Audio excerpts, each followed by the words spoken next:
नमस्कार मित्रांनो, पुन्हा एकदा स्वागत आहे तुमचं या व्हिडिओमध्ये. आणि आजचा आपला टॉपिक आहे की क्रेडिट कार्डचा ट्रॅप म्हणजे काय आणि क्रेडिट कार्डच्या ट्रॅपमधनं आपल्याला कसं बाहेर पडायला पाहिजे. बघा, आजचा व्हिडिओ फार महत्त्वाचा आहे. यामध्ये बऱ्याचशा तुम्हाला काही गोष्टी समजणार आहेत की क्रेडिट कार्ड म्हणजे काय, क्रेडिट कार्डचा ट्रॅप म्हणजे आपण क्रेडिट कार्डच्या ट्रॅपमध्ये कसं अडकतो आणि त्या ट्रॅपमधनं आपल्याला कसं बाहेर पडायला पाहिजे. बघा, आज आपल्याला बरेचसे आपण ऑनलाईन ट्रान्झॅक्शन करतो किंवा ऑनलाईन ट्रान्झॅक्शन करत करत आपण बऱ्याचशा वेळेस ई कॉमर्स साईटवर असतो. ॲमेझॉन असेल किंवा बऱ्याचशा जे ई कॉमर्स साईट्स आहेत त्यावरती आपल्याला बऱ्याचशा वेळेस क्रेडिट कार्डवर काही गोष्टी फ्री किंवा काही डिस्काउंट असं दिसतं. आणि आपण त्याच्यामध्ये बऱ्याचशा वेळेस काय करतो की क्रेडिट कार्ड घेण्याचा विचार करतो. बघा, क्रेडिट कार्ड घेणं किंवा त्याला वापरणं हे एक प्रत्येकाचा वैयक्तिक उद्देश असू शकतो, परंतु त्याच्यामधनं बऱ्याचशे जण आपल्यापैकी काही ट्रॅपमध्ये अडकू शकतात. तर बघा, या व्हिडिओमध्ये मी त्याच्यावर बोलणार आहे की ह्याच्यातून ट्रॅपमध्ये आपण कसं अडकू शकतो आणि याच्यातून कसं बाहेर पडायचं. बघा, कंपन्यांचा बिझनेस करतात. कंपन्यांना एक चांगलं त्यांचा बिझनेस करायचा असतो. त्यांना त्यांचे जे कार्ड्स आहेत ते विकायचे असतात, त्यांना कस्टमर जोडायचे असतात.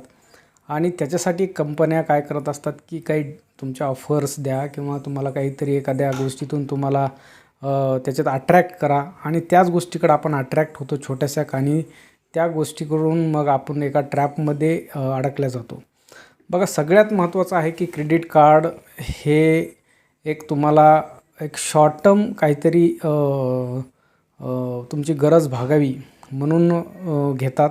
किंवा प्रत्येकाला वाटतं की मला काय अडचण येईल, मला इमर्जन्सीमध्ये कुठेतरी पैसे लागतील, मग मला ते पैसे मी क्रेडिट कार्डचे वापरू शकतो वगैरे, या गोष्टी वाटतात. पण या गोष्टी म्हणजे तेवढ्या सहज त्या पूर्णत्वाकडे किंवा ते शेवटपर्यंत जोपर्यंत त्याचं पूर्ण बिल पे आउट होत नाही तोपर्यंत बऱ्याचशा गोष्टी अडचणीत येतात. बघा, 2-3 गोष्टी मी तुम्हाला याच्यात सांगणार आहे. एक म्हणजे आपण क्रेडिट कार्ड का घेतो.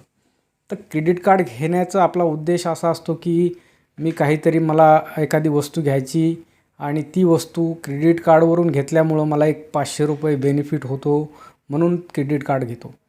काही जणांना वाटतं की मला ई कॉमर्स साईटवर काही त्याच्यावर डिस्काउंट मिळतो किंवा काही ऑफर्स मिळतात आणि म्हणून मी क्रेडिट कार्ड घेतो आणि त्याच्यावरून परचेस करतो.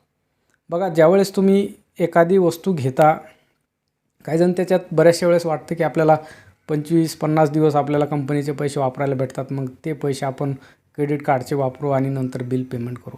परंतु ह्या गोष्टी एका लिमिटपर्यंत तुम्हाला हँडल होतात. त्याच्यानंतर एका लिमिटनंतर या गोष्टी तुमच्या आवाक्याच्या बाहेर जातात आणि मग तुम्ही त्या ट्रॅपमध्ये अडकतो. बघा, जेव्हा तुम्ही ट्रॅपमध्ये अडकता तेव्हा मग याच्यातनं बाहेर पडणं थोडंसं मुश्किल होतं.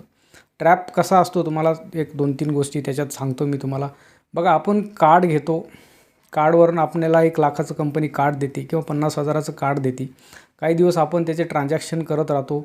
आपल्याला काही वस्तू घेतो आपण, काही त्याच्यात डिस्काउंटही मिळतं आपल्याला ₹500-200 आणि मग आपण त्याचं बिल पेमेंट करण्यासाठी दर महिन्याला त्याचं सायकल असते. तर आपल्याला एका महिन्यात आपण समजा पहिल्या महिन्यात आपण 20,000चा खर्च केला आणि महिन्याच्या शेवटी बिल आला आणि ते आपण ₹20,000 भरून टाकले.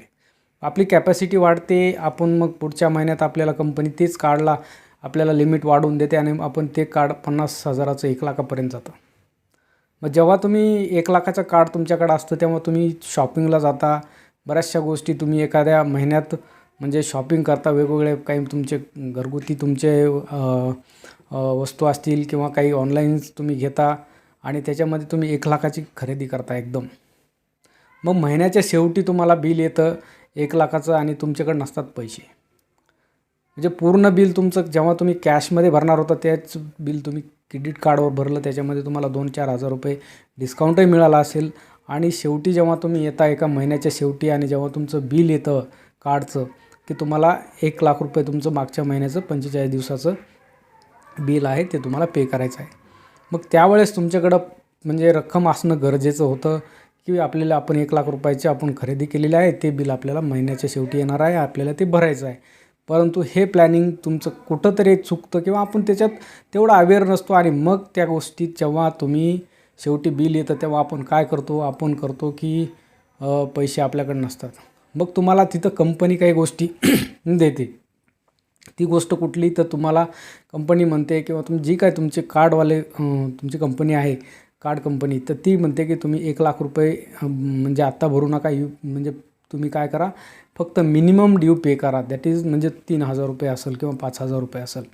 म्हणजे तुम्हाला 1,00,000 रुपये पे करायचे होते, तर कंपनीनं काय केलं, 1,00,000 रुपये नका पे करू म्हटले. तुम्हाला काय म्हटले, 3,000 रुपये पे मिनिमम ड्यू. म्हणजे त्याच्यात तुम्हाला देतात ते कार्डमध्येच, तुमच्या स्टेटमेंटमध्येच टोटल ड्यू तुमचा 1,00,000 रुपये, त्याच्यात मिनिमम ड्यू 3,000 रुपये. मग आपण काय करतो, ते 1,00,000 रुपये आपल्याकडे नसतात. आपण काय करतो, ते 1,00,000च्या ऐवजी आपल्याकडे 3,000 रुपयाची तडजोड करून आपण ते मिनिमम ड्यू भरून टाकतो आणि हे मंथली जे या महिन्याचं बिल आहे ते पुढच्या महिन्यात शिफ्ट होतं. मग पुढच्या महिन्यातही आपल्याकडे 1,00,000 रुपये येत नाहीत. मग त्याही वेळेस आपण काय करतो, मग त्यावेळेसही कंपनी म्हणते की 1,00,000 रुपये भरू नका, 3,000 रुपये भरा मिनिमम ड्यू. त्यावेळेसही तुम्ही ते 3,000 रुपये भरता. म्हणजे बघा, 1,00,000 रुपयाच्या अगेन्स्टमध्ये तुम्हाला महिन्याला 3,000 रुपये कंपनी व्याज लावती. महिन्याला तुमच्याकडनं 3,000 रुपयाच्या म्हणजे 1,00,000च्या अगेन्स्ट 3,000 रुपये व्याज लावती. 3% तुम्हाला पर मंथ तुम्हाला इंटरेस्ट लावून ते पैसे कंटिन्यू 4 महिने, 5 महिने, 6 महिने, म्हणजे जोपर्यंत तुमचे टोटल पैसे नील होत नाहीत तोपर्यंत मिनिमम ड्यू तुम्ही पे करत राहता. आणि एवढं भांडवल तुमच्याकडे नाही आल्यामुळं तुम्हाला ही अशीच सवय लागते 6 महिने, 7 महिने. मग ह्याच्यात काय होतं, तुम्ही म्हणजे 1,00,000 रुपयाची खरेदी केलेली असती, परंतु तुम्ही 7-8 महिने, वर्षभर हे असेच मिनिमम ड्यू करण्याच्या ह्याच्यात तुम्ही जवळजवळ 50,000 रुपये भरून टाकता. मग हा ट्रॅपमधून तुम्हाला नंतर बाहेर पडणं म्हणजे बऱ्याचशा वेळेस अडचणी येतात.